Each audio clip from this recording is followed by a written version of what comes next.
നമസ്കാരം. നമ്മൾ ഈ ചില ആളുകൾ നമ്മൾ ജീവിച്ചിരിക്കുന്ന സമയത്ത് പറയത്തില്ലേ, കണ്ണുള്ളപ്പം കണ്ണിൻ്റെ വില അറിയില്ല. പലപ്പോഴും പല വ്യക്തികളും ജീവിച്ചിരിക്കുമ്പം അവരെന്തായിരുന്നു മറ്റുള്ളവർക്ക് എന്നുള്ളതിൻ്റെ ആ വില തിരിച്ചറിയാൻ പറ്റാതെ പോകും. ഏറ്റവും കൂടുതൽ ഇങ്ങനെ പറ്റുന്ന ചില കേസസ് പറഞ്ഞാൽ കുടുംബജീവിതത്തിലാണ്. ഭാര്യയും ഭർത്താവും തമ്മിലുള്ള ബന്ധത്തിനിടയിൽ ഇതൊക്കെ ഇങ്ങനെ സംഭവിക്കാം. കഴിഞ്ഞ ദിവസം എന്നെ ഒരു സ്ത്രീ വിളിച്ചിട്ട് അവരിങ്ങനെ എന്നോട് സംസാരിച്ച് കുറേ കാര്യങ്ങളൊക്കെ ഇങ്ങനെ സംസാരിച്ച കൂട്ടത്തിൽ എന്നോട് പറഞ്ഞൊരു സെൻറ്റൻസ് ഉണ്ട്. അവരുടെ ഭർത്താവ് വളരെ ബിസി ഷെഡ്യൂളൊരു മനുഷ്യനായിരുന്നു. ഗൾഫിലായിരുന്നു, ഇവരും ഗൾഫിലായിരുന്നു. ഇവർക്കും ജോലിയുണ്ട്, ഭർത്താവിനും ജോലിയുണ്ട്. ഇവരെന്നാൽ ഇവരുടെ പൈസയൊന്നും ഭർത്താവിൻ്റെ കൊടുക്കുന്ന ഒരു സ്ത്രീ അല്ലായിരുന്നു.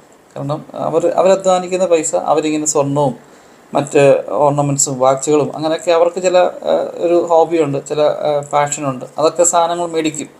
എന്നാൽ ഭർത്താവ് അതിനൊന്നും വലിയ എതിരൊന്നുമല്ല. അവരോട് പറഞ്ഞ് വല്ല